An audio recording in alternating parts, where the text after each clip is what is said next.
கிறிஸ்துக்கள் மாணவர்களே, ஆண்டவராகிய இயேசு கிறிஸ்துவின் இனிய நாமத்திலே மதுரை பரவியில் இருக்கிற தூய இம்மானுவேல் ஆலயத்தின் சார்பாக இந்த வெள்ளிக்கிழமை மாலை நடைபெறுகிற லித்தானிய ஆராதனைக்கு உங்கள் யாவரையும் அன்போடு கூட வாழ்த்தி வரவேற்கிறோம். இந்த ஆராதனை லித்தானியா ஜெப முறைமையை பின்பற்றுகின்ற ஒரு ஆராதனை ஆகையினாலே நாம் அனைவரும் பக்தி வினயத்தோடு அனைத்து காரியங்களுக்காகவும் ஆண்டவருடைய சமூகத்திலே ஜெபங்களை ஏறெடுக்கிற இந்த லித்தானியா ஜெபத்திலே பங்கு பெற்று ஆண்டவருடைய பதில்களை பெற்று ஆசீர்வாதமாய் வாழ்வதற்கு நம்மை அவருடைய கரங்களிலே தாழ்த்தி அர்ப்பணிப்போம். இந்த ஆராதனைக்கு ஆரம்பமாக நாம் யாவரும் இருக்கிற இடங்களிலே தலைகளை தாழ்த்தி ஆண்டவரை நோக்கி ஜெபம் செய்வோம். கிருபையும் இரக்கமும் மிகுந்த நல்ல ஆண்டவரே, நீர் எங்களுக்கு கொடுத்திருக்கிற மற்றொரு சிறப்பான வெள்ளிக்கிழமை ஆராதனைக்காக நன்றி செலுத்துகிறோம். ஆண்டவரே, இந்த நாளிலே நாங்கள் உங்களுடைய சமூகத்திலே வந்து அமரும்படியாக ஆண்டவர் எங்களுக்கு பாராட்டி இருக்கிற இந்த சாட்சியத்திற்காக நன்றி செலுத்துகிறோம். இந்த ஆராதனையின் ஆரம்பம் முதல் முடிவு மட்டும் நாங்கள் உண்மை மட்டுமே காணும்படியாக எங்களுடைய மற்ற எல்லா சிந்தனைகளையும் உண்மை நோக்கி நாங்கள் வைத்து எல்லா ஜெபங்களையும் கருத்தோடு உங்களுடைய சமூகத்திலே வைத்து உங்களுடைய ஆசீர்வாதமான பதில்களுக்காக நாங்கள் காத்திருக்க எங்களுக்கு கிருபைதாலும் இந்த நாளிலே நீர் எங்களுக்கு கற்றுக் கொடுப்பதற்காக ஆயத்தமாக இருக்கிற உங்களுடைய வேத வசனத்தை நாங்கள் சரியாய் கற்றுக்கொள்ளவும் ஆண்டவர் எங்களுக்கு பலந்தாரும். இயேசு கிறிஸ்துவின் மூலம் ஜெபிக்கிறோம் நல்ல பிதாவே, ஆமென். நாம் யாவரும் எழுந்து நின்று கிறிஸ்து சபை பாமாலைகளிலே 258 பாமாலை பாடுவோம். கிறிஸ்து சபை பாமாலை 258. இயேசுவே உம்மை தியானித்தார் உள்ளம் கனியுமே, கண்ணார உம்மை காணுங்கார் பரமானந்தமே, மானிட மீட்பர் இயேசுவின் சீர்நாமம் போலவே இங்கீத நாதம் ஆய்ந்திடின் உண்டோ இப்பாரிலே, நீரோரு குண்ட நெஞ்சுக்கு நம்பிக்கையாகுவீர், நீர் சார்ந்த உள்ள மாந்தக்கு சந்தோஷம் மீதுவீர், கேட்போர்க்கும் தேடுவோர்க்கும் நீர் இவீரின் நன்மையும், கண்டடைந்தோரின் பாக்கியசி யார் சொல்ல முடியும், இயேசுவின் அன்பை உணர்ந்து விபத்தறிவார், அவ்வன்பினாலம் மறந்து மற்றொரறிந்திடார், இயேசுவே எங்கள் முக்தியும் பேரின்பமும் நீரே, இப்போது நித்திய காலமும் நீர் எங்கள் மாட்சியே. லித்தானியா என்கிற பொதுவான பிரார்த்தனையை நாம் யாவரும் சேர்ந்து எடுப்போம். நான் சொல்ல சொல்ல மறுபடியாக ஜெபங்களை பின் சொல்லும்படி உங்களை அன்போடு கேட்கிறேன். தேவனாகிய பரமபிதாவே, தேவனாகிய பரமபிதாவே, ஏழை பாவிகளாகி எங்களுக்கு இரங்கும். ஏழை பாவிகளாகி எங்களுக்கு இரங்கும். லோக மீட்பராய் இருக்கிற தேவனாகிய குமாரனே, லோக மீட்பராய் இருக்கிற தேவனாகிய குமாரனே, ஏழை பாவிகளாகி எங்களுக்கு இரங்கும். ஏழை பாவிகளாகி எங்களுக்கு இரங்கும். பிதாவிலும் குமாரனிலும் நின்று புறப்படுகிற பிதாவிலும் குமாரனிலும் நின்று புறப்படுகிற தேவனாகிய பரிசுத்த ஆவியே, தேவனாகிய பரிசுத்த ஆவியே, ஏழை பாவிகளாகி எங்களுக்கு இரங்கும். ஏழை பாவிகளாகி எங்களுக்கு இரங்கும். பரிசுத்தமும் ஆனந்தமும் மகிமையுமுள்ள திரித்துவமே, பரிசுத்தமும் ஆனந்தமும் மகிமையும் உள்ள திரித்துவமே, மூவராகிய ஏகதேவனே, மூவராகிய ஏகதேவனே, ஏழை பாவிகளாகி எங்களுக்கு இரங்கும். ஏழை பாவிகளாகி எங்களுக்கு இரங்கும். கர்த்தாவே, எங்கள் குற்றங்களையும் எங்கள் முன்னோர் குற்றங்களையும் நினையாதையும் எங்கள் பாவங்களுக்கு தக்க தண்டனை செய்யாதையும் தயவுள்ள கர்த்தாவே எங்களுக்கு இறங்கி பொறுத்தருளும். மகா விலை உயர்ந்த இரத்தத்தால் மீட்டுக் கொண்டபடிய ஜனமாகி எங்கள் மேல் என்றைக்கும் கோபமாயிராமல் இறங்கி பொறுத்தருளும். எங்களுக்கு இறங்கி பொறுத்தருளும் தயவுள்ள கர்த்தாவே. பின்வரும் ஜெபங்களை தொடர்ந்து எங்களை ரட்சித்தருளும் தயவுள்ள கர்த்தாவே என்று மறுபடி சொல்ல உங்களை தயவாய் கேட்கிறேன். சகல தீமையிலும் ஆபத்திலும் நின்றும் பாவத்திலும் பிசாசின் தந்திரங்களிலும் விரோதங்களிலும் நின்றும் உம்முடைய கோபத்திலும் நித்திய ஆக்கினையிலும் நின்றும் எங்களை ரட்சித்தருளும் தயவுள்ள கர்த்தாவே. இருதய குருட்டாட்டத்தில் நின்றும் அகந்தையிலும் வீண் பெருமையிலும் ஆயத்திலும் நின்றும் பொறாமையிலும் பகையிலும் வன்மத்திலும் சகலவித அன்பு தாழ்ச்சியிலும் நின்றும் எங்களை ரட்சித்தருளும் தயவுள்ள கர்த்தாவே. விபசாரத்திலும் மரணத்துக்கு ஏதுவான மற்றெல்லா பாவத்திலும் நின்றும் உலகத்தினாலும் மாம்சத்தினாலும் பிசாசினாலும் வருகிற சகல வஞ்சகங்களிலும் நின்றும் எங்களை ரட்சித்தருளும் தயவுள்ள கர்த்தாவே. இடியிலும் பெருங்காற்றிலும் நின்றும் பெருவாரி விஷவியாதிகளிலும் பஞ்சத்திலும் நின்றும் யுத்தத்திலும் கொலையிலும் சடுதியில் வரும் மரணத்திலும் நின்றும் எங்களை ரட்சித்தருளும் தயவுள்ள கர்த்தாவே. சகலவித கலகத்திலும் அதிகாரிகளுக்கு விரோதமான கட்டுப்பாட்டிலும் ராஜ துரோகத்திலும் நின்றும் சகலவித பொய் போதகத்திலும் வேத புரட்டிலும் சபை பிரிவினையிலும் நின்றும் இருதய கடினத்திலும் வசனத்தையும் கற்பனையும் அசட்டை பண்ணும் துணிவிலும் நின்றும் எங்களை ரட்சித்தருளும் தயவுள்ள கர்த்தாவே. தேவரீருடைய பரிசுத்த மனுசாவதார ரகசியத்தின் நிமித்தமும் மது பரிசுத்த பிறப்பு விருத்த சேதனத்தின் நிமித்தமும் மது ஞான ஸ்நானம் உபவாசம் சோதனையின் நிமித்தமும் எங்களை ரட்சித்தருளும் தயவுள்ள கர்த்தாவே. தேவரீருடைய மனவேதனை இரத்த வேர்வையின் நிமித்தமும் மது சிலுவை பாடுகளின் நிமித்தமும் மதர்மையான மரணத்தின் நிமித்தமும் நீர் அடக்கம் பண்ணப்பட்டது நிமித்தமும் மகிமையோட உயிர்த்தெழுந்து பரமண்டலத்துக்கு ஏறினது நிமித்தமும் பரிசுத்த ஆவி வந்தது நிமித்தமும் எங்களை ரட்சித்தருளும் தயவுள்ள கர்த்தாவே. துக்கப்படும் காலத்திலும் சுகப்படும் காலத்திலும் மரண வேளையிலும் நியாய தீர்ப்பு நாளிலும் எங்களை ரட்சித்தருளும் தயவுள்ள கர்த்தாவே. பின்வரும் ஜெபங்களை தொடர்ந்து நாங்கள் வேண்டிக் கொள்கிறதை கேட்டருளும் தயவுள்ள கர்த்தாவே என்று மறுமொழி சொல்லவர்களை அன்பாய் கேட்கிறேன். கர்த்தராகிய தேவனே, பாவிகளாகிய எங்களுக்கு செவி கொடுக்க வேண்டும் என்று பிரார்த்திக்கிறோம். எங்கும் உள்ள ஒரு பரிசுத்த சபையை சத்திய மார்க்கத்தில் நடத்தி ஆள வேண்டும் என்று நாங்கள் வேண்டிக் கொள்கிறதை கேட்டருளும் தயவுள்ள கர்த்தாவே. எங்கள் ஜனாதிபதியையும் மாகாண கவர்னர்களையும் தேசாதிபதிகளையும் ஆசீர்வதித்து அவர்களை உமது பரம ஞானத்தால் நடத்தி அருள வேண்டும் என்று நாங்கள் வேண்டிக் கொள்கிறதை கேட்டருளும் தயவுள்ள கர்த்தாவே. சிறந்த உறுதியான அஸ்திவாரங்களின் மேலமையும் பிரயத்தனங்களால் எல்லா காரியங்களும் ஒழுங்காய் வகுக்கப்பட்டு நிலை பெற்றோகும்படி பாராளுமன்றத்தையும் சட்டசபைகளின் வேலையையும் நீர் ஆண்டு நடத்தி ஆசீர்வதித்தருள வேண்டும் என்று நாங்கள் வேண்டிக் கொள்கிறதை கேட்டருளும் தயவுள்ள கர்த்தாவே. நியாயாதிபதிகளையும் அதிகாரிகளையும் வழி நடத்தி அவர்கள் நியாயத்தை நடப்பிக்கவும் சத்தியத்தை பரிபாலனம் பண்ணவும் கிருபை அருள வேண்டும் என்று நாங்கள் வேண்டிக் கொள்கிறதை கேட்டருளும் தயவுள்ள கர்த்தாவே. அதிகாரிகள் எல்லாருக்கும் ஞானத்தையும் தெளிந்த அறிவையும் ஏக சிந்தையையும் அருளி செய்ய வேண்டும் என்று நாங்கள் வேண்டிக் கொள்கிறதை கேட்டருளும் தயவுள்ள கர்த்தாவே. எங்கள் தேசத்தை எல்லா மோசங்களிலும் இக்கினங்களிலும் தற்காத்து நிலத்திலும் நீரிலும் ஆகாயத்திலும் தற்பாதுகாப்புக்கு என்று நியமிக்கப்பட்டிருக்கும் படைகளை பாதுகாத்தருள வேண்டும் என்று நாங்கள் வேண்டிக் கொள்கிறதை கேட்டருளும் தயவுள்ள கர்த்தாவே. அத்தியட்சர்மார் குருமார் உதவி குருமார் யாவரும் உமது வசனத்தை பற்றிய மெய்யறிவாகிய பிரகாசத்தை அளித்து அவர்கள் பிரசங்கத்தினால் நடக்கையினாலும் வசனத்தை தகுதியாய் பிரசித்தம் செய்து காண்பிக்கும்படி கிருபை செய்ய வேண்டும் என்று நாங்கள் வேண்டிக் கொள்கிறதை கேட்டருளும் தயவுள்ள கர்த்தாவே. உம்முடைய ஜனங்கள் எல்லாரையும் ஆசீர்வதித்து காப்பாற்ற வேண்டும் என்று நாங்கள் வேண்டிக் கொள்கிறதை கேட்டருளும் தயவுள்ள கர்த்தாவே. சகல தேசங்களுக்கும் ஒருமையையும் சமாதானத்தையும் ஏக சிந்தையையும் அருளி செய்ய வேண்டும் என்று நாங்கள் வேண்டிக் கொள்கிறதை கேட்டருளும் தயவுள்ள கர்த்தாவே. நாங்கள் உம்மில் அன்பு கூர்ந்து உமக்கு பயந்து உமது கற்பனைகளின்படி ஜாக்கிரதையாய் நடக்க எங்களுக்கு நல்மனதை கொடுக்க வேண்டும் என்று நாங்கள் வேண்டிக் கொள்கிறதை கேட்டருளும் தயவுள்ள கர்த்தாவே. உம்முடைய ஜனங்கள் எல்லாரும் உமது வசனத்தை சாந்தமாய் கேட்டு அன்புடனே உட்கொண்டு ஆவியின் கனிகளை கொடுக்கும்படி கிருபையை அதிகமாய் தந்தருள வேண்டும் என்று நாங்கள் வேண்டிக் கொள்கிறதை கேட்டருளும் தயவுள்ள கர்த்தாவே. வழி தப்பி மோசம் போன யாவரையும் சத்திய வழியில் திருப்ப வேண்டும் என்று நாங்கள் வேண்டிக் கொள்கிறதை கேட்டருளும் தயவுள்ள கர்த்தாவே.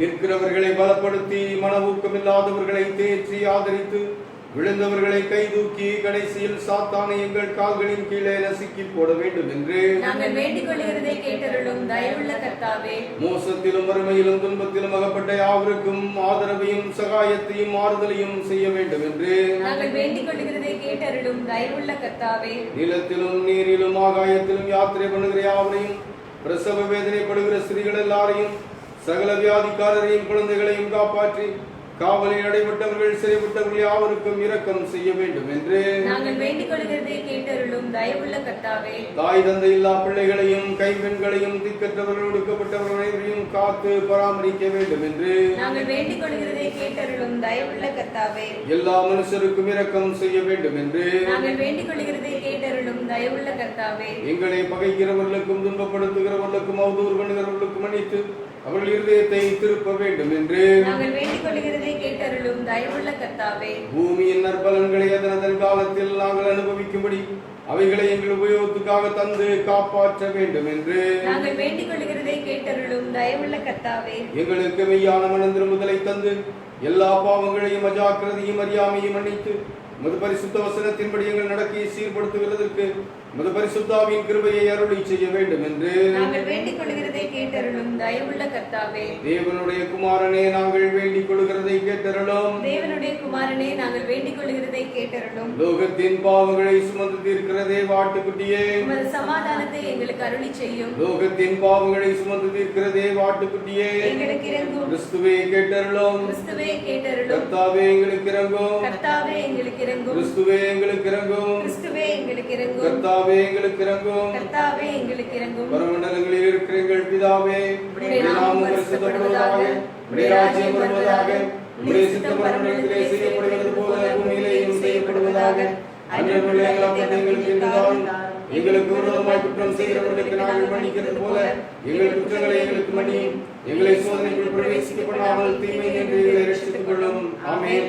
கர்த்தாவே எங்கள் பாவங்களுக்கு தக்கதாக எங்களை தண்டியாதையும் எங்கள் அக்கிரமங்களுக்கு தக்கதாக எங்களுக்கு சரி கட்டாதேயும். ஜெபம் பண்ண கடவோம்.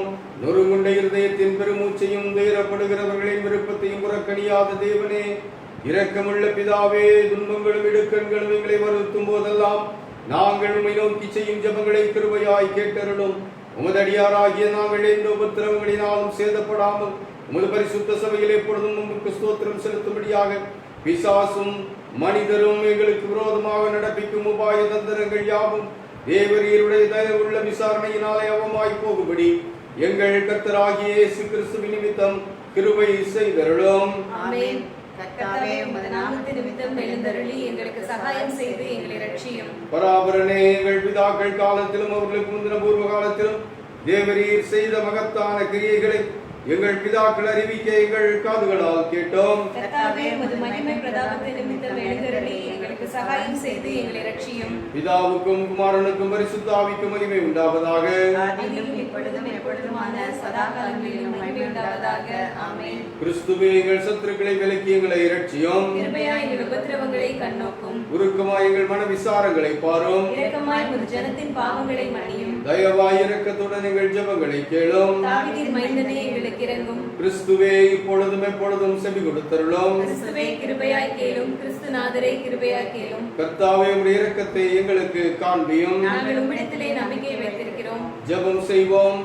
சர்வ வல்லமையுள்ள தேவனே, உம்முடைய ஜனங்கள் வனாந்திரத்திலே மோசேயையும் ஆரோனையும் எதிர்த்து அவர்களுக்கு விரோதமாய் அடம் சாதித்து கலகம் செய்தது நிமித்தம் அவர்கள் மேல் கோபம் கொண்டு வாதையை வரவிட்டு தாவீது ராஜாவின் காலத்திலும் கொள்ளை நோயினாலே 70,000 பேரை சங்காரம் செய்து பின்பு உமது இரக்கத்தை நினைவு கூர்ந்தவர்களை இரட்சித்தீரே. இக்காலத்தில் கொடிய விஷவியாதியினாலே வாரிக்கொள்ளப்படுகிற ஏழை பாவிகளாகிய எங்கள் மேல் மனதுருகி இப்பொழுது தேவரீர் இரக்கமாய் பாவ பரிகாரத்தை ஏற்றுக்கொண்டு வாதையை நிறுத்தும்படி சங்கார தூதனுக்கு கட்டளையிட்டது போல எங்கள் கர்த்தராகிய இயேசு கிறிஸ்துவின் திருமுகத்தை பார்த்து இந்த கொடிய விஷவியாதியை எங்களை விட்டு நீக்கி அருளும். பிதாவே, எங்கள் பலவீனங்களை இரக்கமாய் நோக்கி பார்த்து நியாயமாய் எங்களுக்கு வர வேண்டிய தீங்குகள் எல்லாவற்றையும் உமது நாமத்துக்கு மகிமை உண்டாக விலக்கி எங்களுக்கு நேரிடும் எல்லா துன்பங்களிலும் நாங்கள் உமது இரக்கத்தை பூரணமாய் நம்பி பற்றிக் கொள்ளவும் உமக்கு கனமும் மகிமையும் உண்டாக எப்பொழுதும் மாசில்லாத பரிசுத்த நடத்தியுள்ளவர்களாய் உம்மை சேவிக்கவும் கிருபை செய்ய வேண்டும் என்று எங்கள் ஒரே மத்தியஸ்தரும் காரியகர்த்தரும் ஆகிய இயேசு கிறிஸ்துநாதர் மூலமாய் மனத்தாழ்மையோடே வேண்டிக் கொள்கிறோம். இத்தருணத்தில் ஒருமனப்பட்டு உம்மை நோக்கி எங்கள் பொதுவான விண்ணப்பங்களை செய்ய எங்களுக்கு கிருபை அளித்த சர்வ வல்லமையுள்ள தேவனே, 2 பேராவது 3 பேராவது என் நாமத்தினாலே கூடி வரும் பொழுது அவர்கள் கேட்கிறவைகளை அருளி செய்வேன் என்று வாக்குறுதி இருக்கிறீரே. கர்த்தாவே, உமது அடியாராகிய எங்களுக்கு வேண்டிய நன்மைகள் உண்டாக எங்கள் விருப்பங்களையும் வேண்டுதலை இப்பொழுது நிறைவேற்றி இம்மையிலே உம்முடைய சத்தியத்தை அறிகிற அறிவி மறுமையிலே நித்திய ஜீவனையும் எங்களுக்கு கட்டளையிட்டருளும். தயவுசெய்து உட்காருங்கள். கிறிஸ்துவின்பானவர்களே, ஆண்டவராகிய இயேசு கிறிஸ்துவின் இனிய நாமத்திலே உங்கள் யாவரையும் மீண்டுமாக வாழ்த்தி, மதுரை பரவியில் இருக்கிற தூய இம்மானுவேல் ஆலயத்தின் சார்பாக நடைபெறுகின்ற இந்த வெள்ளிக்கிழமை மாலை லித்தானி ஆராதனைக்கு அன்போடு கூட வரவேற்கிறேன். வெள்ளிக்கிழமை மாலை, கடந்த வெள்ளிக்கிழமைக்கு முந்தின வெள்ளிக்கிழமை மாலை லித்தானி ஆராதனையிலே 1 கொரிந்தியர் 3வது அதிகாரத்தின் 16வது வசனத்தை வைத்து ஒரு செய்தியை கொடுத்தது உங்களிலே சிலருக்கு நினைவிருக்கும். 1 கொரிந்தியர் 3வது அதிகாரம் 16வது வசனம், நீங்கள் தேவனுடைய ஆலயமாய் இருக்கிறீர்கள் என்றும் தேவனுடைய ஆவி உங்களில் வாசமாய் இருக்கிறார் என்றும் அறியாதிருக்கிறீர்களா? ஆண்டவர் அவருடைய அடியவர்களாகிய நம்மை ஆலயங்களாக இந்த உலகத்திலே அமைத்து வைத்திருக்கிறார். ஒருவேளை அவர் பல நிலைகளை நமக்கு சொல்லியிருக்கிறார். அலங்காரமான கிரீடம், ராஜமுடி என்றெல்லாம் நம்மை உன்னதமான நிலைகளிலே சொல்லி வருகின்ற ஆண்டவர் இன்னொரு உன்னதமான நிலையையும் நமக்கு சொல்லுகிறார். நீங்கள் தேவனுடைய ஆலயமாய் இருக்கிறீர்கள், உங்களில் தேவனுடைய ஆவியானவர் குடிகொண்டிருக்கிறார், இதை நீங்கள் அறியாதிருக்கிறீர்களா? இந்த கேள்வி அடிக்கடி நாம் கேட்டு பார்க்க வேண்டிய ஒரு கேள்வி. பல நேரங்களிலே நாம் யார் என்பதை மறந்துவிட்டோம். நாம் ஜீவனுள்ள தேவனுடைய ஆவியானவர் குடிகொண்டிருக்கிற அல்லது வாசமாயிருக்கிற அவருடைய ஆலயம் என்ற அந்த அந்தஸ்து மிக்க மரியாதைக்குரிய இடமாய் வைக்கப்பட்டிருக்கிறோம் என்பதை பல நேரங்களிலே மறந்துவிட்டோம். அதனாலே தான் நம்முடைய செய்திகள், நம்முடைய பேச்சுகள், நாம் இருக்கிற இடங்களிலே நாம் நடந்து கொள்ளுகின்ற முறைமைகள் அத்தனையும் நம்மை மதிப்புக்குரியவர்களாக இன்றைக்கு வைக்கவில்லை என்று சொன்னால் தவறாகாது. ஏனென்றால் அந்த போன வாரத்திற்கு முந்தின வாரம் நாம் படித்த போது ஆலயம் என்பது மதிப்பிற்குரிய ஒரு இடம் என்பதாக பார்த்தோம். அதாவது ஆராதனை நடைபெற்று கொண்டிருக்கின்ற ஆலயங்கள், யார் அந்த பக்கத்திலே தாண்டி போனாலும் நின்று மரியாதை செலுத்தக்கூடிய இடம். அதே போல நமக்குள்ளாக தேவனுடைய ஆவியானவர் வாசம் பண்ணுகிறார். எப்போது? என்றைக்கு நாம் மீட்பை பெறுகிறோமோ அன்றிலிருந்து தேவனுடைய ஆவியானவர் நம்முடைய உள்ளத்திற்குள் வந்து குடி அமர்ந்து விடுகிறார். இந்த வசனத்தின்படி தேவனுடைய ஆவியானவர் உங்களிலே வாசமாய் இருக்கிறார் என்பதை நீங்கள் மறந்து விட்டீர்களா என்று கேட்கிறார் இல்லையா பவுலடியார் கொரிந்து சபைக்கு. இதனுடைய விளக்குகளையும் நாம் அன்றைக்கு படித்தோம். என்றைக்கு மீட்பு பெறுகிறோமோ அன்றைக்கு தேவனுடைய ஆவியானவர் முத்திரையாக நமக்கு கொடுக்கப்படுகிறார். எபேசியர் 4:30. ஆக இந்த நிலைகளிலே தேவனுடைய ஆவியானவரை நாம் உள்வைத்திருப்பதினாலே மதிப்பிற்குரிய தேவன் வாசம் பண்ணுகின்ற ஆலயங்களாக இந்த உலகத்திலே வைக்கப்பட்டிருக்கிறோம். அதே வேளையிலே இந்த ஆண்டவர் ஆவியானவர் உள்ளே இல்லாமல் வேறு ஆவிகளுக்கு நாம் இடம் கொடுப்போமானால், மனிதர்களாக இருந்தாலும் மனிதர்கள் நம்மை பார்த்து பயப்படக்கூடிய நம் நிலை இல்லாமல் நம்மையே கற்களை எடுத்து கீறிக்கொள்ளக்கூடிய மனிதனாக இருந்தும் மனிதனாக இல்லாத லேகியோன் என்ற ஒரு மனிதனை குறித்து பார்த்தோம் மார்க் 5வது அதிகாரத்தில். அப்படியாக பிசாசு பிடித்த மனிதனாக மற்றவர்கள் யாரும் நம் அண்டை வர முடியாத நிலையிலே நம்முடைய வாழ்வு இருக்கும். ஆகையினாலே தேவனுடைய ஆலயமாக நாம் இருக்கிறோமா என்பதை நாம் உணர்ந்து சரியான நிலைகளிலே நமக்குள் வாசம் பண்ணுகின்ற தேவ ஆவியானவரை துக்கப்படுத்தாமல் நாம் மதிப்புக்குரியவர்களாக இந்த உலகத்திலே வாழ அமைக்கப்பட்டிருக்கிறோம் என்பதை கடந்த வாரத்திற்கு முந்தின வார நிகழ்ச்சியிலே நாம் படித்தோம். இன்றைக்கு அதனுடைய தொடர் செய்தியாக ஆலயத்தை குறித்து நாம் படிக்க போகிறோம். அதாவது ஆண்டவர் தன்னை வழிபடுவதற்காக மக்கள் ஒன்றிணைந்து தன்னுடைய வசனங்களை கேட்க வேண்டும், தன்னுடைய சமூகத்திலே அனைவரும் வந்து பிரார்த்திக்க வேண்டும் என்று சொல்லி சில ஒழுங்கு நியமங்களை ஆண்டவர் ஏற்படுத்தினார். எப்போது இஸ்ரவேல் மக்கள் வனாந்தரத்திலே அவர்கள் பயணித்து வரும்போதே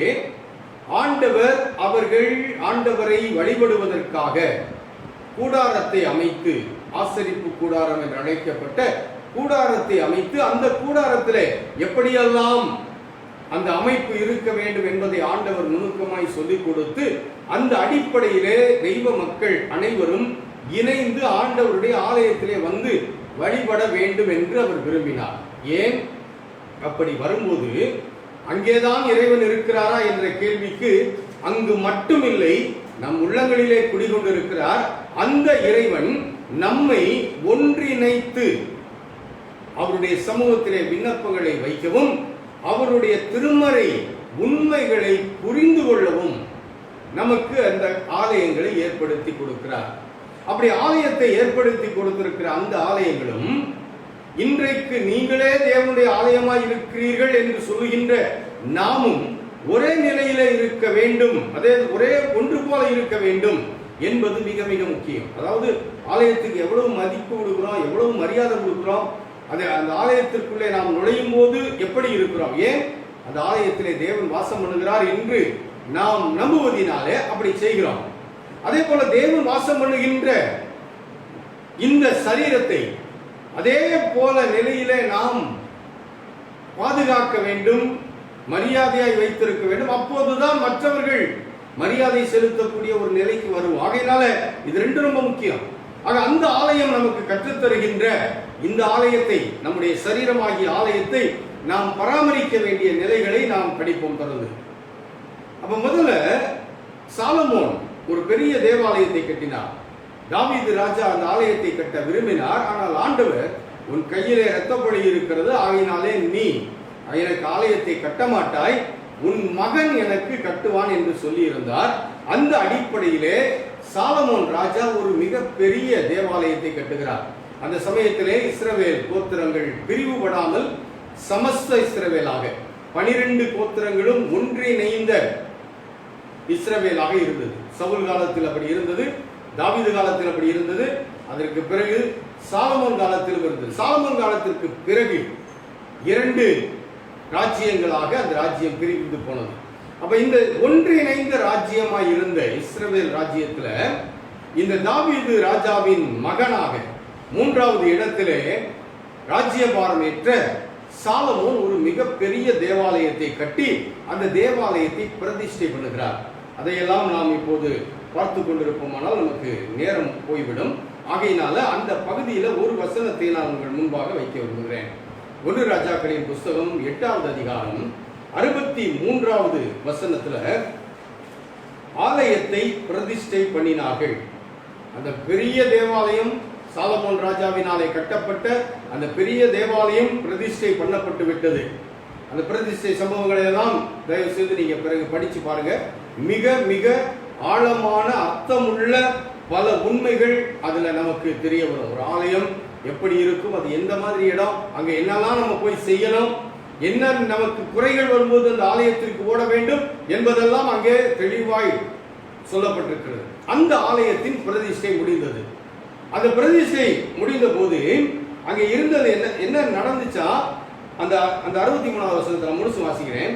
சாலமோன் கர்த்தருக்கு சமாதான பலிகளாக 20,000 மாடுகளையும் 120,000 ஆடுகளையும் பலியிட்டான். இவ்விதமாய் ராஜாவும் இஸ்ரவேல் புத்திரர் அனைவரும் கர்த்தருடைய ஆலயத்தை பிரதிஷ்டை பண்ணினார்கள்.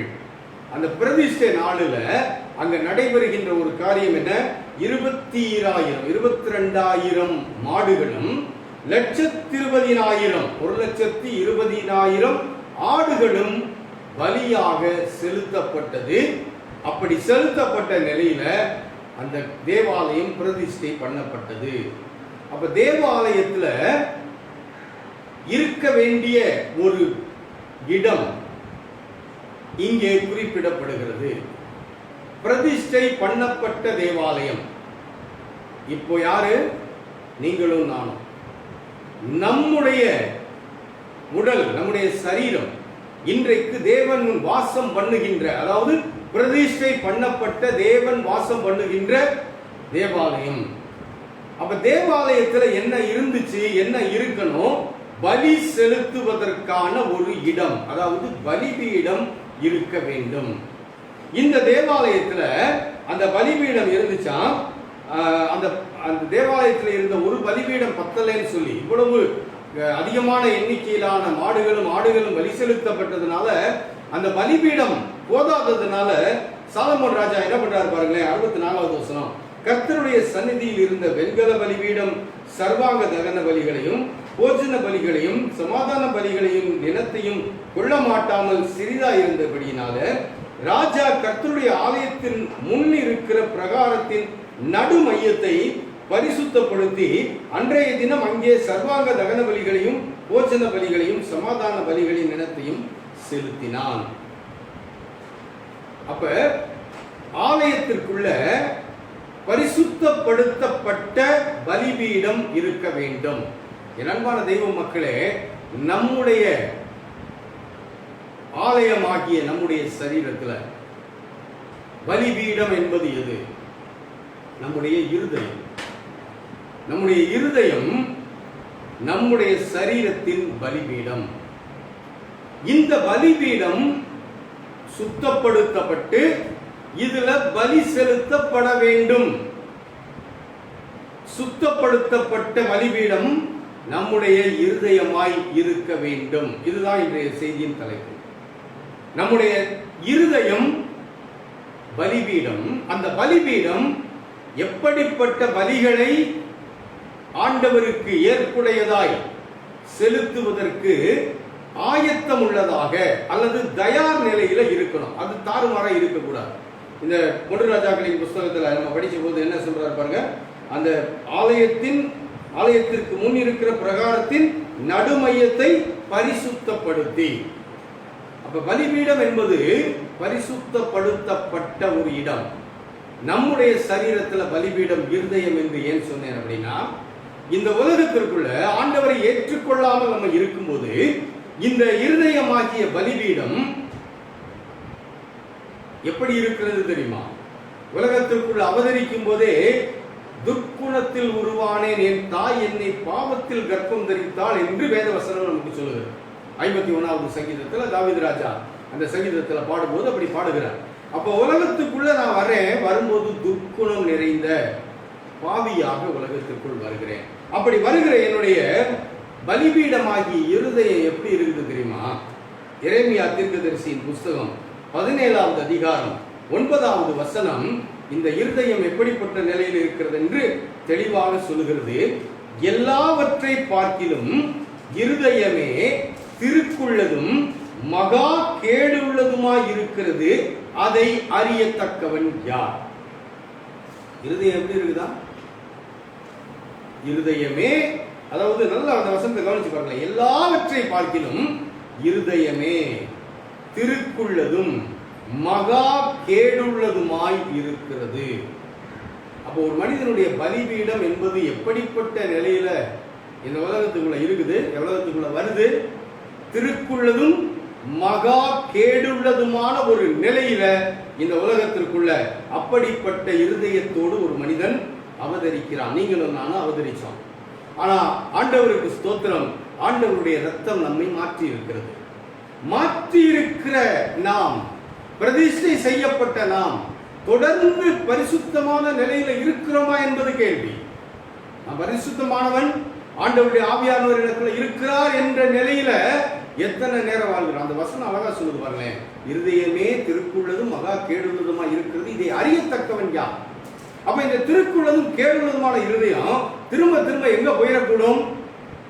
அது ஊறி போன அந்த ஜென்ம சுபாவத்திற்குள்ளே போய்விடக்கூடும். மார்க் எழுதிய நற்செய்தி நூல் 7வது அதிகாரத்துல இந்த இருதயத்துக்குள்ள இருந்து என்னென்ன வருதுன்னு ஆண்டவர் இயேசு கிறிஸ்து ஒரு அழகான ஒரு பட்டியலை கொடுக்கிறார். இந்த பட்டியலை கொஞ்சம் நிதானிச்சு படிச்சு பார்த்தோம் அப்படின்னா நம்ம எவ்வளவு மோசமான ஒரு நிலையில இந்த உலகத்திற்குள்ளே வாழ்ந்து கொண்டிருக்கிறோம் என்பதை நாம் புரிந்து கொள்ள முடியும். நம்முடைய இருதயம் எவ்வளவு மோசமானது என்பதை நாம் புரிந்து கொள்ள முடியும். 21வது வசனம், மத்தேயு மார்க் எழுதிய நற்செய்தி நூல் 7வது அதிகாரம் 21வது வசனம். எப்படி எனில், அதுக்கு முந்திர வசனம் என்ன இருக்குது? இதே படிப்போம். எப்படி எனில், மனுஷருடைய இருதயத்திற்குள் இருந்து என்னென்ன வருதான்? பொல்லாத சிந்தனைகளும், விபசாரங்களும், வேசித்தனங்களும், கொலைபாதகங்களும், களவுகளும், பொருளாசைகளும், துஷ்டத்தனங்களும், கபடும், காமவிகாரமும், வன்கண்ணும், தூஷணமும் பெருமையும் மதிகேடும் புறப்பட்டு வரும். இந்த பட்டியலை படிக்கும் போதே நம்ம எப்படி இருக்குது, கொஞ்சம் கடுமையா இருக்குது இல்லையா?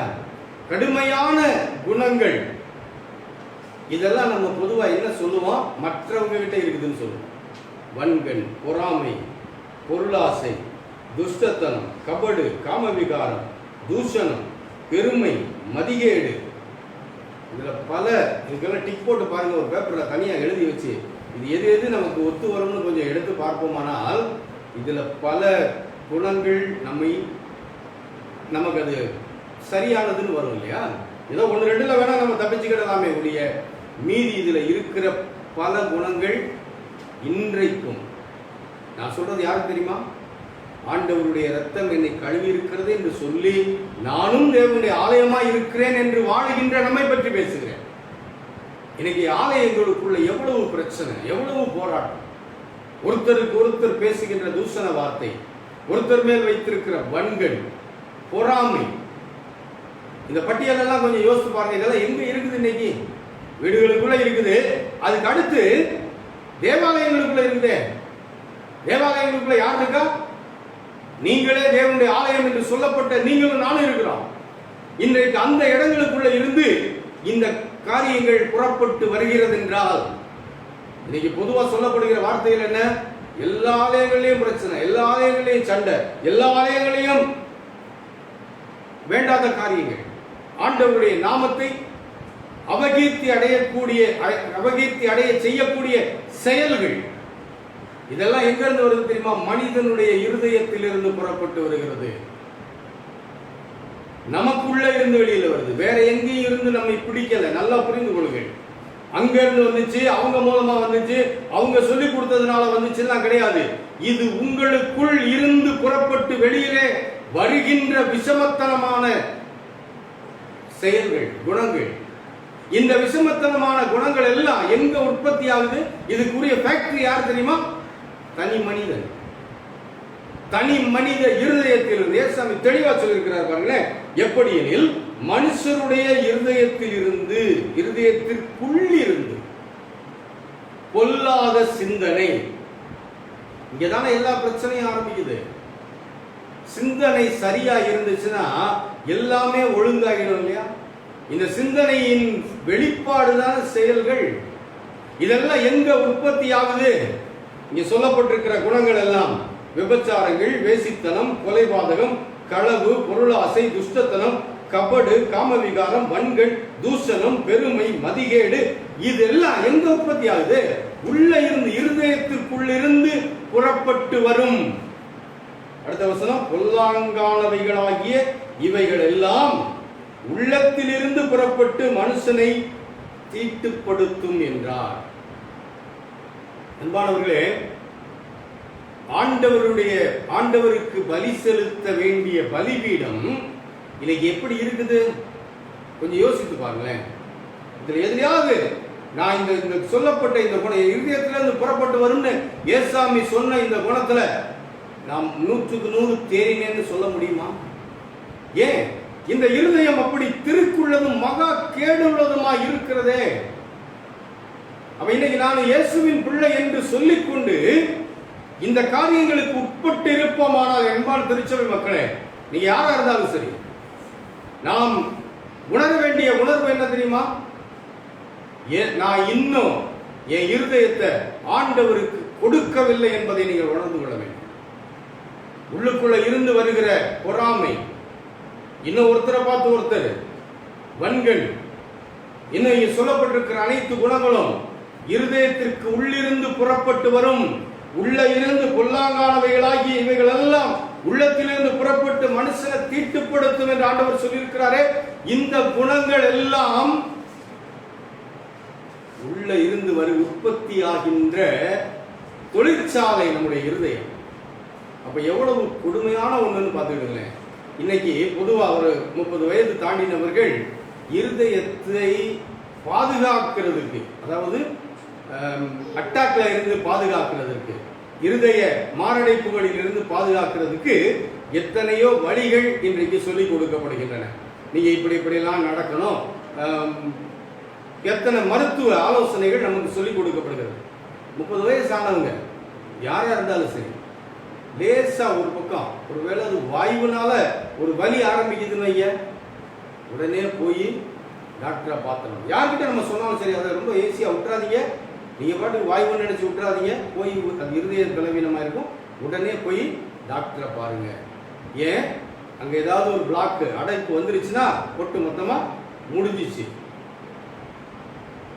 இருதயத்தை பாதுகாக்கணுங்கிறதுக்கு துடிக்கிறோமே, என்ன எதுக்கு பாதுகாக்கணும்? அது இயங்குறதுக்கு துடிக்கிறோம். இந்த எண்ணெய் யூஸ் பண்ணாதீங்க, இந்த மாதிரி நீங்க எண்ணெய்களை யூஸ் பண்ணீங்கன்னா உங்களுக்கு பிளாக்ஸ் வந்துடும், இன்னைக்கு கண்டுபிடிச்சிருக்கிறாங்க என்றெல்லாம் பேசுகிறோமே. எண்ணெய்களை பயன்படுத்துவதை பற்றி பேசும்போதே இருதயத்துக்கு போயிடலாம். அந்த இருதயம் நல்லா இருந்தா தான் நான் வாழ முடியும், ரைட்டு. ஆனா அந்த இருதயம் நம்மை நித்திய வாழ்வுக்கு பங்குள்ளவர்களாக விடாமல் செய்கிறது என்ற உண்மையை பற்றி எத்தனை நேரம் பேசி இருக்கிறோம். இருதய இயக்கத்தை பராமரிப்பதை குறித்து எவ்வளவு எச்சரிக்கையா இருக்கிறோம். ஆனா இந்த இருதயத்திற்குள்ள இருந்து புறப்பட்டு நம்மை லேகியோனாக மனிதர்களிடத்திலிருந்து பிரித்து விடுகின்ற செயல்கள் இந்த இருதயத்துக்குள்ள இருந்து வருதே. இதை பற்றி எத்தனை நாள் யோசித்த அன்பானவர்களே? அதை பற்றி பேசவே மாட்டேங்கிறோம் இல்லையா? ஆலயத்தில் பேசினாலும் ஏன் இப்படி எல்லாம் பேசுறாங்கிற கேள்வி. ஏன்னா இந்த இருதயம் படுத்துற பாடு, தூஷணம். 2 பேர் இப்படித்தானே பேசுவாங்க. உடனே அந்த 2 பேருக்கு கூட 2 பேர் சேர்ந்துக்கிறது. யார் யார குத்துதோ அவங்க பூரா ஒண்ணு சேர்ந்து கொள்வது. உங்களை, உங்கள் பலிபீடத்தை ஆண்டவருக்கு பலி செலுத்த முடியாமல் தடுத்து போடுகின்ற செயல் உங்கள் இருதயத்தில் இருந்து கிளம்பி வருகிறது என்ற உண்மையை, திருமறை சொல்லுகின்ற உண்மையை தயவு செய்து மறந்து போகாதீங்க. இருதய இயக்கத்தை சீர் செய்வதற்கும் இருதய இயக்கத்தை பராமரிப்பதற்கும் டாக்டர்ஸ்ட ஓடுறோம், அதுக்கு ஏற்ற மாதிரி மருந்துகளை சாப்பிடுறோம், அதுக்கு ஏற்ற மாதிரி உணவுகளை சாப்பிடுறோம், அதுக்கு ஏற்றது போல் உடற்பயிற்சிகளை செய்கிறோம். அதே வேளையில நம்முடைய வாழ்வை நரகமாக்குகின்ற, நம்முடைய வாழ்வை நரகத்திற்கு இட்டு செல்கின்ற குணங்களும் இங்கே இருந்துதான் உற்பத்தி ஆகுகிறதுங்கிற உண்மையையும் மறந்து போகக்கூடாது அன்பானவர்களே. இது திருமறை சொல்லுகின்ற உண்மை. விஞ்ஞானம் இருக்கட்டும், விஞ்ஞானமே இங்கே இருந்து உருவானதானே. அந்த விஞ்ஞானத்துக்கு அப்பாற்பட்ட தேவ வார்த்தை என்ன சொல்லுது? மனிதனை உள்ளுக்குள்ள இருந்து இந்த பொல்லாங்குகள் அவனை கெடுத்துக் கொண்டிருக்கின்றன. இன்னைக்கு நீங்கள் நானும் தேவனுடைய ஆலயங்களாக வாழ்வதற்காக தேவனால் அமைக்கப்பட்டிருக்கிறோம். ஆனா இந்த ஆலயம் இப்படி சீர்கெட்ட நிலையிலான பலிபீடத்தை கொண்டதாக இருக்குமானால் எப்படி நம்ம மதிப்புக்குரிய ஆலயமாய் மாறுவோம்? அப்ப இது நமக்குள்ளே இருக்கிறது, நமக்குள்ளே இருந்து உற்பத்தி ஆகிறது. இந்த இருதயத்தை, இந்த திருக்குள்ளதும் மகா கேடுள்ளதுமான இந்த இருதயத்தை எப்படி மாற்றுறது? இதை எப்படி செப்பனிடுவது? இந்த இருதயத்தை எப்படி நான் செப்பனிட்டு இதை நான் பரிசுத்தமாக்கி இதை ஆண்டவர் விரும்புகின்ற பலி செலுத்துகின்ற பலிபீடமாய் நான் வைப்பது? அதனுடைய குறைகளை மட்டும் பேசிட்டு போனா போதாது இல்லையா? அந்த குறைகள் எப்படி நிவர்த்தியாகும் என்பதையும் பேசணும் இல்லையா? திருமறை அதுக்கும் நமக்கு பதில் சொல்லுகிறது. இதற்கு வேறு மார்க்கம் கிடையாது, வேறு யாரும் உதவி செய்ய முடியாது. இந்த இருதயம் செப்பனிடப்பட, ஒருவேளை இயக்கத்தை செப்பனிடுவதற்கு மருத்துவர்களிடத்தில் போகலாம். ஆனா உள்ளுக்குள்ள இருந்து வெளிவருகின்ற இந்த துர்ச்சிந்தனைகளை, இந்த துர்செய்கைகளை உற்பத்தி பண்ணுகின்ற இந்த எண்ணங்களை எந்த டாக்டர் போய் மாத்துறது? இதுக்கு ஒரே ஒரு வழிதான் இருக்கு. என்ன வழி? 1 யோவான் 1ஆம் அதிகாரம் 7ஆவது வசனம் மட்டுமே இதற்கு தீர்வு. யோவான் எழுதிய பொதுவான நிருபம் 1வது நிருபத்தின் 1ஆவது அதிகாரத்தின் 7ஆவது வசனம், அவர் ஒளியில் இருக்கிறது போல நாமும் ஒளியிலே நடந்தால் ஒருவரோடு ஒருவர் ஐக்கியப்பட்டிருப்போம். விடை இங்கே வருகிறது. அவருடைய குமாரனாகிய இயேசு கிறிஸ்துவின் இரத்தம் சகல பாவங்களையும் நீக்கி நம்மை சுத்திகரிக்கும். அப்ப இந்த இருதயத்தை சுத்திகரிக்கிறதுக்குரிய ஒரே ஒரு வழி என்ன தெரியுமா? இயேசு கிறிஸ்துவின் இரத்தம். இயேசு கிறிஸ்துவின் இரத்தம் இந்த இருதயத்தை கழுவுவதற்கு இடம் கொடுத்து கொண்டே இருக்க வேண்டும். இப்போ ஒரு கேள்வி கேட்கலாம், நாங்க தான் இயேசு கிறிஸ்துவை ஏற்றுக்கொண்டவங்க தானே? நாங்க இத்தனாம் தேதி, இந்த ஆண்டு, இந்த மாதம் நாங்க இயேசு கிறிஸ்துவை ஏற்றுக்கொண்டு விட்டோம். நல்லது, உண்மை. ஆனா அது ஆரம்பம். அது உங்களை நித்தியத்துக்கு கொண்டு போகாது. அந்த ஆரம்பத்திற்குள்ள வந்தது நீங்க இந்த இடம் கொடுத்துட்டீங்க. ரொம்ப நல்ல ஒரு செயலை நீங்கள் செய்திருக்கிறீர்கள். உங்க இருதயம் கழுவப்படுவதற்கு இந்த பொல்லாத சிந்தனைகளை கொண்டு வருகிற இந்த இருதயத்தில் இயேசு கிறிஸ்து ரத்தம் ஒரு டிராப் விழுந்துருச்சுன்னு வைங்களேன், எல்லாம் சுத்தமாயிடும். அதுக்கு பிறகு இதுக்குள்ள இருந்து ஆவியின் கனி தான் வரும். அன்பு, சந்தோஷம், சமாதானம், சாந்தம், நீடிய பொறுமை, இச்சை அடக்கம், விசுவாசம், இந்த ஆவியின் கனி தான் இதுக்குள்ள இருந்து வெளியே வரும். ஆனா இன்னைக்கு வரலையே. வந்துச்சு, அந்த ஒரு 4-5 நாள் ரொம்ப உற்சாகமா இருந்துச்சு, 4-5 நாள் அன்பா இருந்தோம், 4-5 நாள் மன்னிச்சோம், சாந்தமா இருந்தோம், நீடிய பொறுமையா இருந்தோம். ஆனா திரும்ப பழைய நிலைக்கு போயிட்டோமே. அதனாலதான் பவுலடியார் சொல்றாரு பிலிப்பியர் 2வது அதிகாரத்தின் 12வது வசனத்துல, நீங்க ரட்சிப்பை பெற்று விட்டீர்கள், பெற்றது போதாது, பெற்ற பிறகு 2வது அதிகாரம் பிலிப்பியர் 12வது வசனம், ஆகையால் எனக்கு பிரியமானவர்களே, நீங்கள் எப்பொழுதும் கீழ்ப்படுகிறபடியே நான் உங்களுக்கு சமீபமாய் இப்பொழுது மாத்திரமல்ல, நான் தூரமாய் இருக்கிற இப்பொழுதும் விடை வருகிறது, அதிக பயத்தோடும் நடுக்கத்தோடும் உங்கள் ரட்சிப்பு நிறைவேற பிரயாசப்படுங்கள். இப்ப நம்ம வீட்டில் இருக்கோம். இன்னைக்கு வீடு கூட்டியாச்சு, வீடு தொடச்சாச்சு, எல்லாத்தையும் ஒழுங்கு பண்ணி வச்சாச்சு. நாளைக்கு வீடு கூட்டணுமா வேண்டாமா? அல்லது வீடு பிரதிஷ்டை பண்ணப்பட்ட நாள்ல நம்ம வீடை கூட்டிட்டு அதுக்கு பிறகு பிரதிஷ்டை பண்ண அன்னைக்கு தான் வீடு சுத்தமா இருந்துச்சு, அதுக்கு பிறகு இருக்கட்டும் விட்டோம்னா என்ன ஆகும்? இந்த வீட்டுக்குள்ள நம்ம குடியிருக்க முடியுமா? அந்த வீட்டுக்குள்ள நம்ம காலடி வைக்க முடியுமா? அப்ப என்ன நடக்கணும்? ஒரு நாளைக்கு குறைந்தது ஒரு தடவை 2 தடவை சுத்தம் பண்ணோம்னா வீடு ரொம்ப நல்லா இருக்கும். இல்ல நம்ம அப்படியே வீடை பத்திரமா மெயின்டைன் பண்ணிட்டு இருக்கிறோம் அப்படின்னா ஒரு நாளைக்கு ஒரு முறையாவது வீடு சுத்தப்படுத்தப்பட வேண்டும். அப்படி சுத்தப்படுத்தப்படலைன்னா நமக்கே நம்முடைய வீட்டுக்குள்ள காலடி வைக்க முடியாது. சரி, செல்ஃபுகளை குறைஞ்சது மாசத்துக்கு ஒரு தடவையாவது எடுத்து அதை திரும்ப சுத்தப்படுத்தி அடுக்கி வைக்கலைன்னா உள்ளதானே இருக்கு. புஸ்தகங்களெல்லாம் உள்ளதானங்க இருக்குது. அதை ஏன் திரும்ப திரும்ப எடுத்து சுத்தப்படுத்தணும்? உள்ள பூச்சி அடையும். சும்மா விட்டுட்டீங்கன்னா ஈரப்பதம் உள்ள இடமா இருந்துச்சுன்னா கரையா பிடிக்கும். அப்ப என்ன செய்யணும்? அடிக்கடி சுத்தம் பண்ணிக்கிட்டே இருக்கிறோம். வாரத்துக்கு ஒரு முறையோ மாதத்துக்கு ஒரு முறையோ, அது நம்ம மனநிலையை பொறுத்து. சிலர் குப்பையா போட்டு வச்சிருப்பாங்க. அந்த குப்பைகளை பத்தி நான் இப்ப பேசல. சில வீடுகளுக்குள்ள போகவே முடியாது, அது வேற. அவங்க என்னைக்கும் அந்த மார்க் 7வது அதிகாரத்து நிலையில இருப்பாங்க, அவங்கள விட்டுருங்க. ஆனா வீடு சுத்தமா இருக்கணும், வர்றவங்க என் வீட்டை பார்த்து என்னைய மதிப்பிடணும்னு சொல்லி விரும்புறவங்க வீட்டை சுத்தமாக வைத்திருப்போம் இல்லையா? வீட்டையே இப்படி வச்சிருக்கிறோம் அப்படின்னா ஆண்டவர் குடியிருக்கிற வீடு. நம்முடைய சரீரம் தேவன் குடியிருக்கிற வீடு.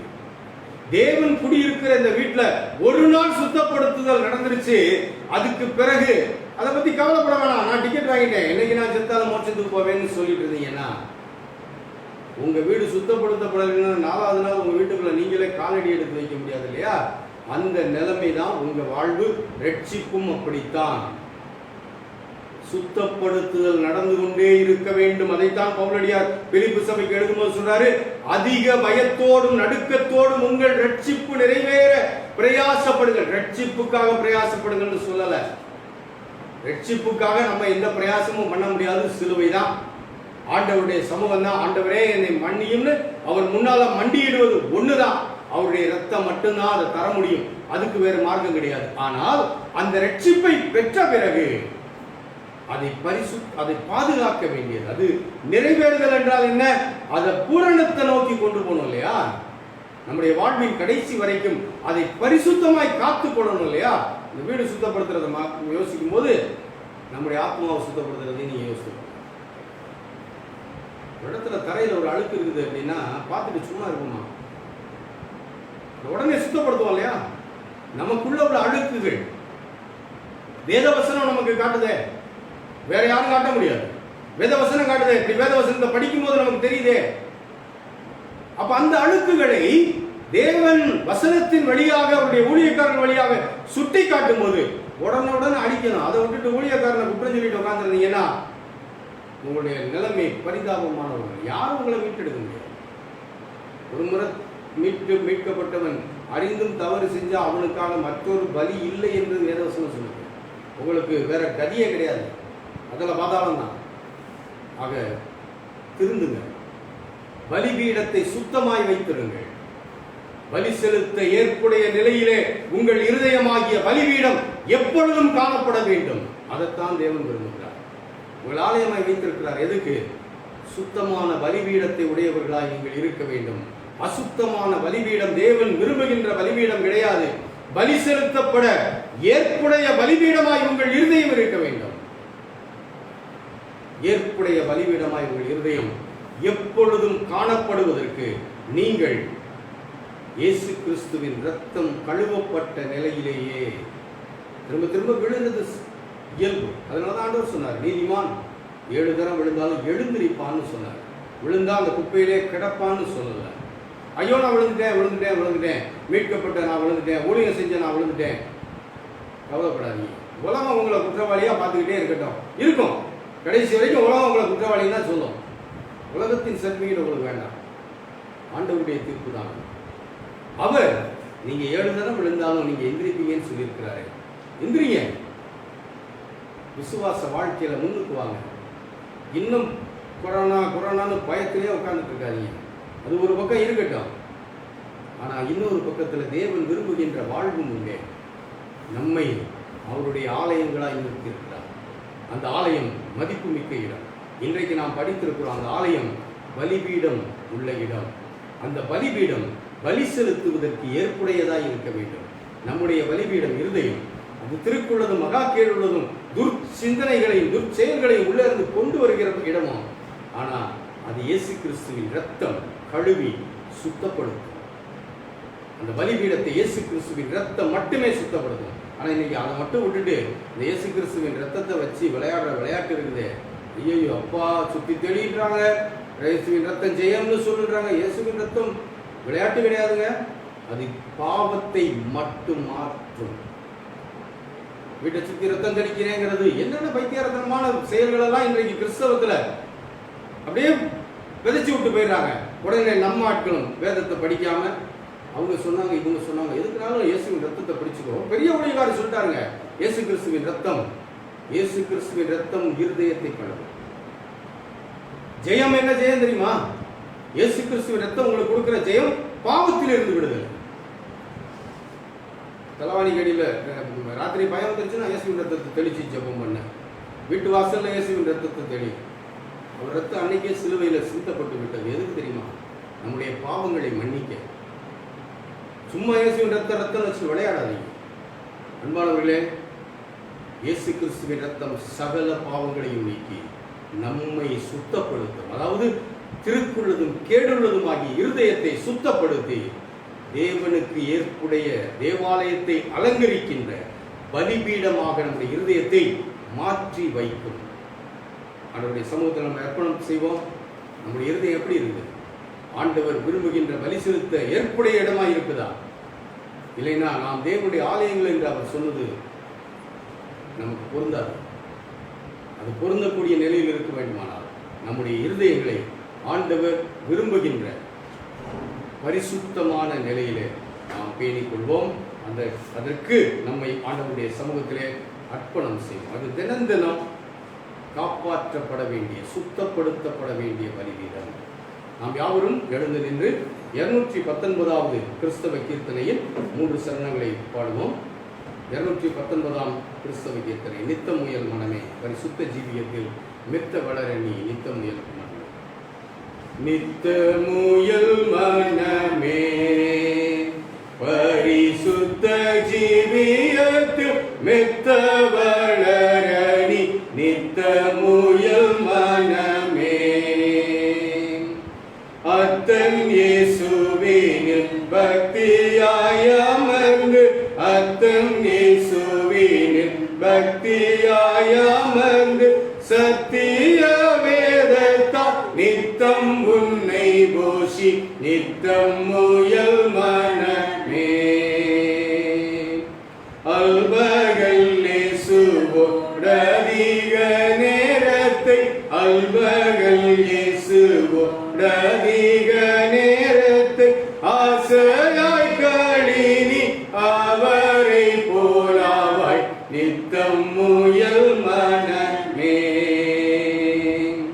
தேவன் தன் பிள்ளைகள் யாவரையும் நேசி, தேவன் தன் பிள்ளைகள் யாவரையும் நேசி, ஆவதாய் எளியோ கண்பாலுதவி செய் நித்தம் முயல் மனமே.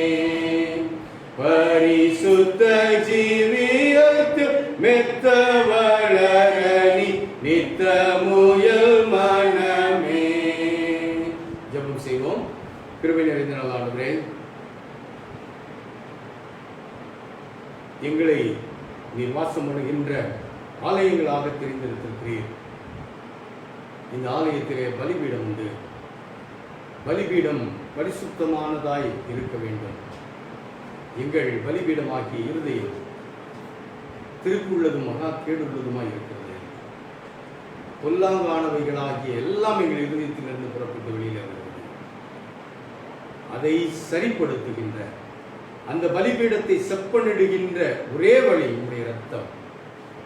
இவைகளையெல்லாம் இன்றைக்கு திரும்பவும் எங்களுக்கு நினைவுபடுத்தினீரே. உங்கள் ஸ்தோத்திரம் கர்த்தாவே. ஆண்டவரே, உடைய இரத்தத்தினாலே கழுவப்பட்டவர்கள் நாங்கள். ஆனாலும் பல நேரங்களிலே திரும்பவும் குப்பைகளை சேர விட்டுவிட்டோம்.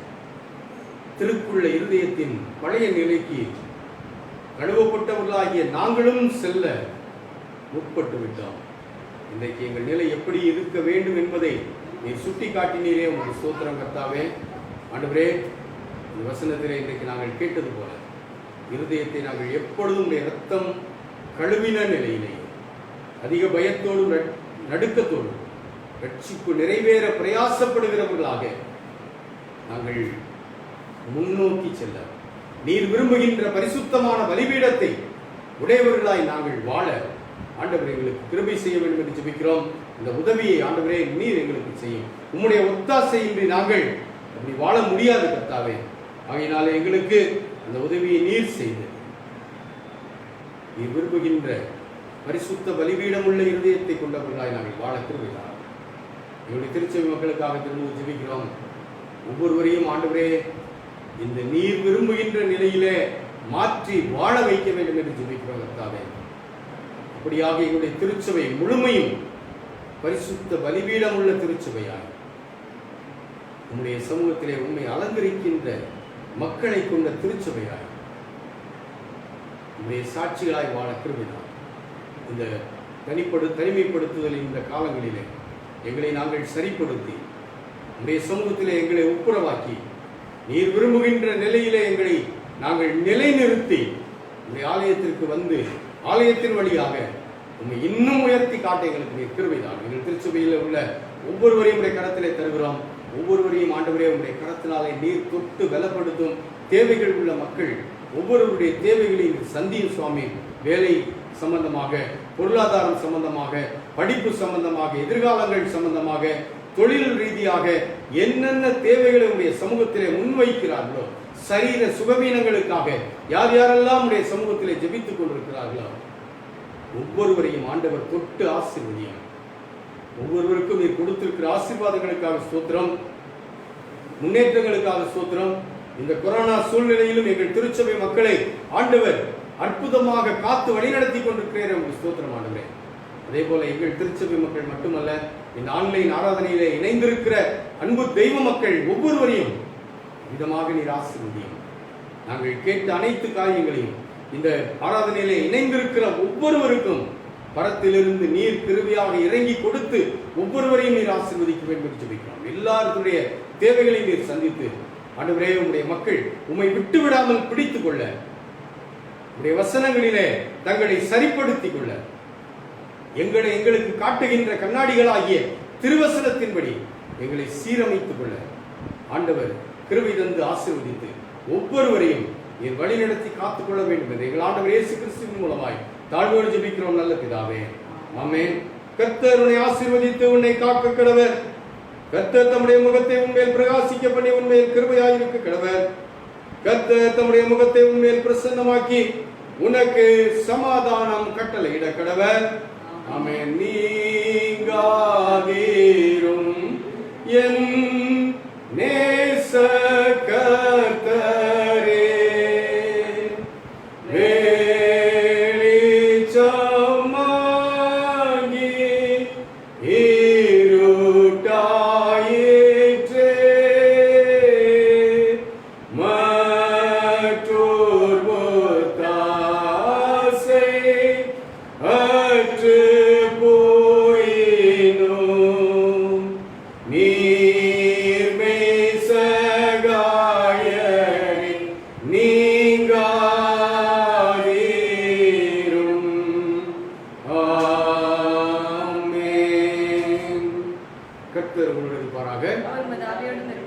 கர்த்தர் தரும் சமாதானத்தோடு அவர் கொடுத்திருக்கிற வாழ்வு வாழ்வோம். கர்த்தருடைய நாமத்தினாலே ஆமென்.